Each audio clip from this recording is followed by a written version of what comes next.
Boa noite, meus irmãos e irmãs da Congregação Cristo de Uberlândia, Congregação Evangélica Luterana, afiliada à IELB, e também a todos que estão assistindo. Hoje o tema do nosso estudo bíblico é sobre a Escritura, sobre a Bíblia. A Bíblia é a palavra de Deus ou ela contém a palavra de Deus? Esse estudo vai ser breve, nós vamos fazer um momento bem rapidinho de estudo. E hoje em dia esse é um tema muito importante, né? Nós temos, por exemplo, a diferença, a Igreja Evangélica Luterana do Brasil e a Igreja Evangélica de Confissão Luterana do Brasil, elas divergem em relação à interpretação da Bíblia. A Igreja Evangélica de Confissão Luterana ela adota o método histórico crítico, ou seja, ela existe uma avaliação do texto bíblico, né? Existe uma crítica em cima do texto bíblico.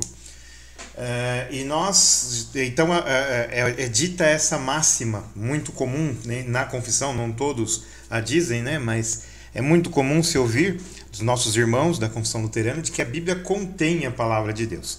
E nós, na Igreja Evangélica Luterana do Brasil, nós adotamos um método histórico gramatical, que analisa a Bíblia com a própria Bíblia, né? A nossa crítica bíblica é em relação aos manuscritos, né? O que um manuscrito diz, o outro às vezes tem uma diferença, então nós fazemos esse tipo de crítica, ou seja, o que um manuscrito diz em relação ao outro.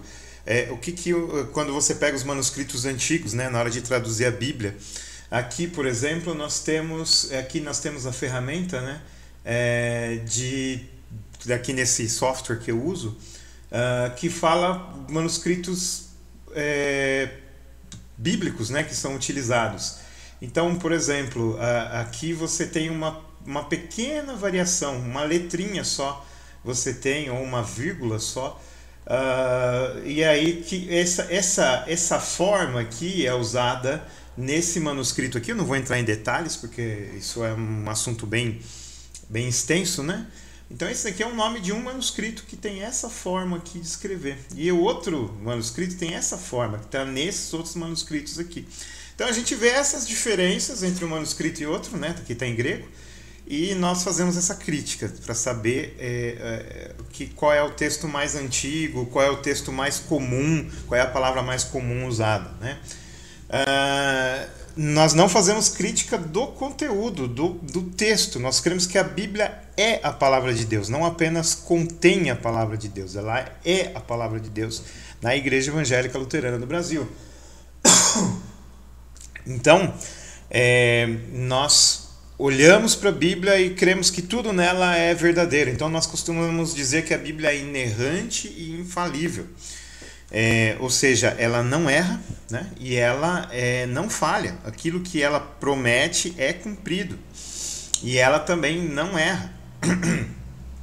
E existe essa divergência entre não só a Igreja Evangélica Luterana do Brasil e a Igreja Evangélica de Confissão Luterana na maneira de interpretar a Bíblia, como entre muitas igrejas, né? Muitas são adeptas do método histórico crítico, ou seja, você olha a Bíblia e você tenta ver o que nela é infalível ou inerrante, que nela, porque existem coisas que podem ser consideradas falhas e erradas na Bíblia, neste método histórico crítico, e no método histórico gramatical nós olhamos para a Bíblia e a consideramos infalível e inerrante, não tem nada nela que erra ou que falha.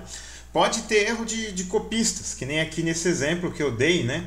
Aqui está mais colocado, né? Aqui, por exemplo, você tem a palavra labon, que é a palavra grega, e você tem esses manuscritos aqui que dizem que antigos, né? Que foram escritos antigos por escribas, que aparecem essa palavra labon. E a outra aqui você tem a palavra lambanon, que aparece nesse manuscrito aqui bizantino, que é um texto mais utilizado, né? Foi mais utilizado na história da igreja. E aqui você tem outras palavras com variações também, né, de escrita. Então, assim, a gente não pode chamar isso de erro, mas existe uma diferença. Então a gente faz uma crítica no sentido de descobrir, de olhar para essas diferenças. Então algum copista se equivocou, ou que escreveu Labon ou que escreveu Lambano. Um dos dois se equivocou, mas o texto não foi mudado. Existe só uma pequena diferença entre esse Labon e só umas palavrinhas que não muda nada o sentido do texto. Então, você tem aí essa crítica no sentido de variantes, ou seja, você descobre quais são as variações da mesma palavra no manuscrito, que não muda nada no texto, não muda nada.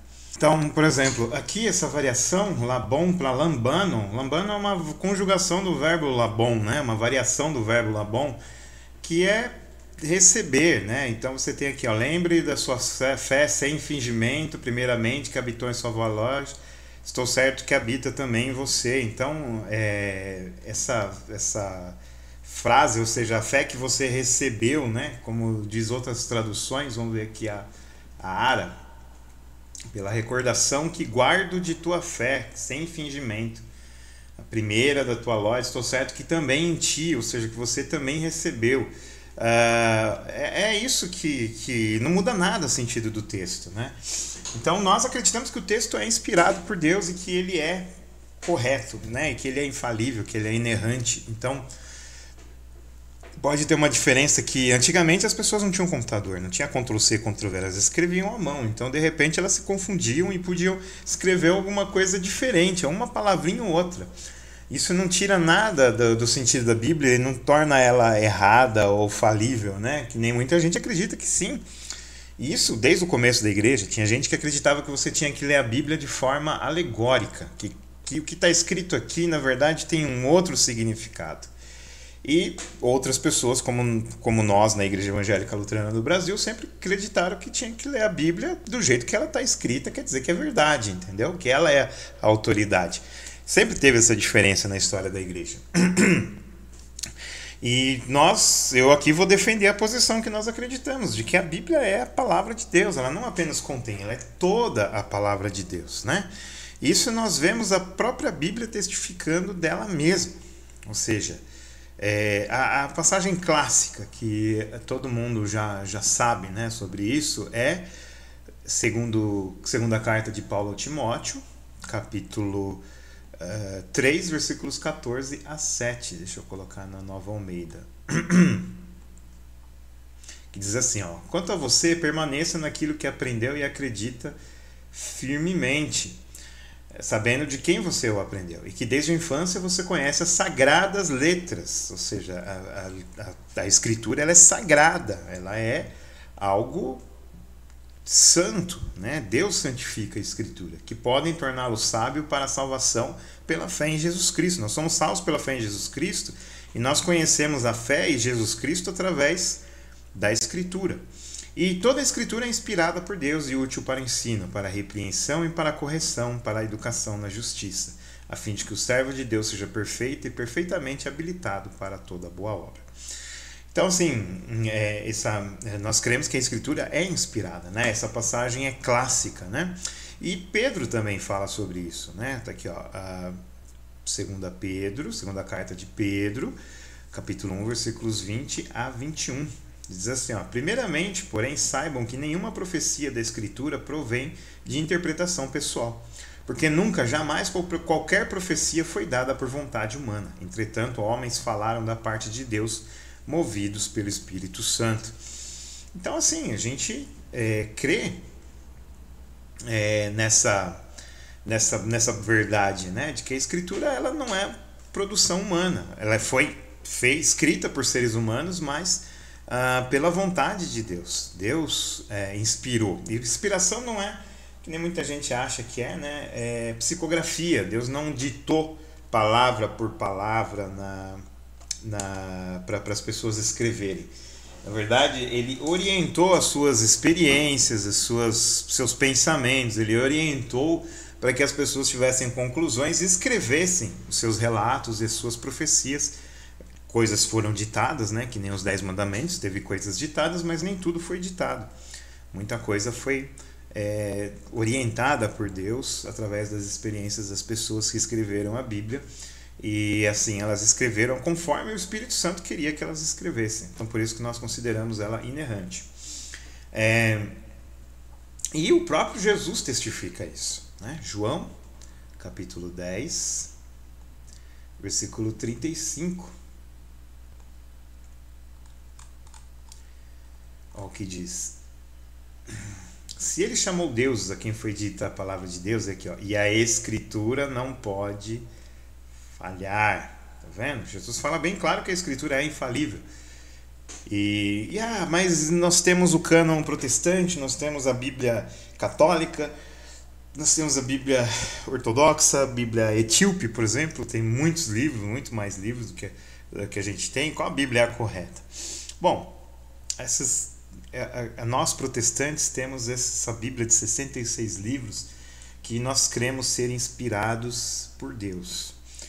Os demais, a palavra cânon, ela significa vara de medir, ou seja, são orientações. Os livros bíblicos são orientações. Nós luteranos, nós distinguimos, né, na Bíblia, nós identificamos duas mensagens, lei e evangelho, né? Nós dividimos a Bíblia dessa forma. Então, ela orienta pra gente o que é lei e o que é evangelho. Só que existem outras orientações também que foram dadas na história que nós não consideramos infalíveis e inerrantes. Ali sim tem falhas, ali a gente pode olhar criticamente, mas elas podem estar em cânons bíblicos que cristãos usam, ou seja, elas são orientações. Acontece que esses 66 livros que nós temos, eles são infalíveis e inerrantes, mas em outros cânones também são orientações, né? Lutero mesmo na Reforma, ele não tirou. Tem gente que fala, Lutero tirou 7 livros da Bíblia. Não, ele não tirou, de jeito nenhum. Na Bíblia, na tradução dele, estava lá. O que o pessoal chama de deuterocanônicos ou apócrifos, né? Estava lá na Bíblia dele. Só que ele colocou um apêndice e orientou ali que são livros úteis, mas não são divinamente inspirados. E assim nós cremos, né? Eles são úteis e eles podem estar no cânon. E isso, em muitas igrejas luteranas pelo mundo afora, eles são lidos, eles são usados nos cultos, porque eles podem ser usados como vara de medir, são orientações. Mas nós podemos olhar para ele e compará-los com um texto bíblico e falar, olha, aqui nesse ponto do livro de Macabeus, por exemplo, segundo Macabeus ou primeiro Macabeus, ou livro de Judite, a gente fala, nesse ponto aqui não está de acordo com a Bíblia, então eu não vou aceitar. Já a Bíblia, ela não se contradiz, ela combina uma coisa com a outra, né? Ela complementa uma coisa com a outra. Já esses livros deuterocanônicos ou apócrifos, eles não são assim. Mas eles podem ser usados, eles são úteis. E muitas igrejas luteranas pelo mundo usam, né? Isso daí. A Bíblia de Estudo da Reforma, por exemplo, que nós temos aqui nos Estados Unidos, ela tem uma versão lá em inglês, né? Se chama Lutheran Study Bible, né? Bíblia de Estudo Luterana, com os apócrifos, né? Com os deuterocanônicos. Então, nós podemos usar, né? O outro cânon, os outros cânons, assim, a gente não vai rejeitar. Eles são úteis, são muito úteis. Mas nós temos esses livros como sendo inspirados, então nós não vemos motivos para discordar deles, né? Discordar do que eles dizem. Então, para nós a Bíblia é a palavra de Deus. Ela não tem só partes que são palavra de Deus, nem que seja a maior parte, ela é toda a palavra de Deus. Então, nós procuramos interpretar a Bíblia com a própria Bíblia, e esse é o grande desafio quando nós vamos ler a Bíblia. Porque muitos interpretam Bíblia com ideologias, por exemplo, ou com aquilo que eles já têm na cabeça, com a cultura, com alguma coisa assim, né? Então, por exemplo, tem gente que proíbe a mulher de usar calça comprida. Aí pega a Bíblia e lê um versículo que diz homem usa roupa de homem, mulher usa roupa de mulher. E na nossa cultura existia, né, hoje nem tanto, né, que a ideia de que a mulher deveria usar saia e o homem deveria usar calça.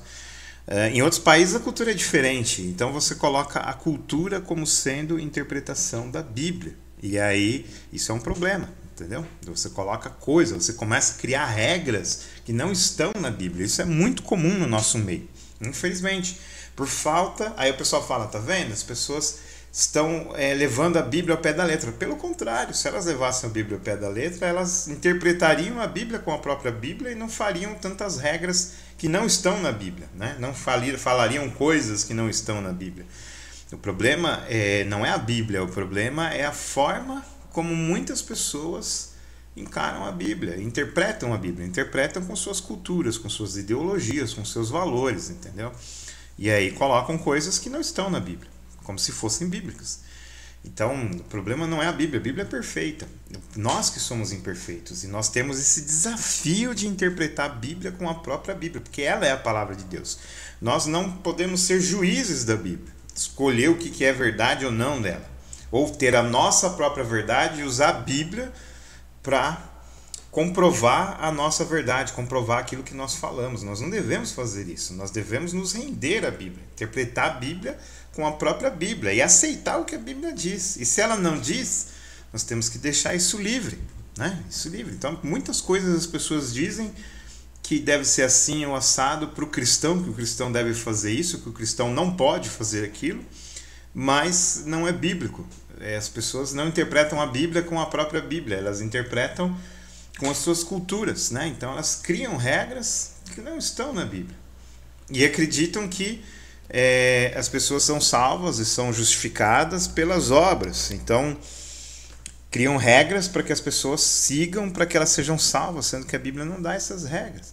Nós temos 10 mandamentos, nós temos aplicações dos 10 mandamentos no Sermão do Monte, nas cartas apostólicas, nos livros do Antigo Testamento. Nós temos várias interpretações da Bíblia na própria Bíblia, que nós temos que olhar, nós temos que ler, conhecer, para que nós possamos pregar a Bíblia como palavra de Deus. Agora, se nós colocamos o nosso próprio entendimento, as nossas próprias culturas em cima da Bíblia, então nós acabamos dando mau testemunho, né? Muita gente acaba se tornando agressiva, acaba se tornando violenta, cheia de ódio, achando que é bíblico, e não é bíblico. A Bíblia condena o ódio. Eu não posso odiar o meu próximo. Agora, se eu odeio o meu próximo e ainda uso a Bíblia para isso, eu estou deturpando a palavra de Deus, porque a Bíblia condena completamente o ódio. Ela fala que o ódio é como homicídio. E aí, às vezes, eu crio restrições que não estão na Bíblia. Você não pode comer aquilo, você não pode vestir aquilo, você não pode ouvir aquilo, você não pode votar naquele, você não pode fazer nada que a pessoa acha que você não pode fazer, mas não é bíblico, né? Ela está colocando os seus próprios valores, suas próprias ideias na Bíblia e não seguindo a palavra de Deus. Então, que a gente tenha esse cuidado de interpretar a Bíblia com a própria Bíblia, estudar a Bíblia, comparar a Bíblia com outras passagens da Bíblia, assim nós possamos interpretar a Bíblia de forma correta. Lembrando sempre que ela é infalível e é inerrante, e ela é a palavra de Deus. Mas nós somos falhos, então nós temos que tomar muito cuidado na hora de falar da palavra de Deus. Temos que ter muito respeito e muita dedicação em estudar a palavra de Deus, para que as pessoas possam entendê-la. E você precisa entendê-la também para explicá-la. Então, que você tenha esse cuidado sempre de interpretar a Bíblia com a própria Bíblia, porque ela é a palavra de Deus. Amém.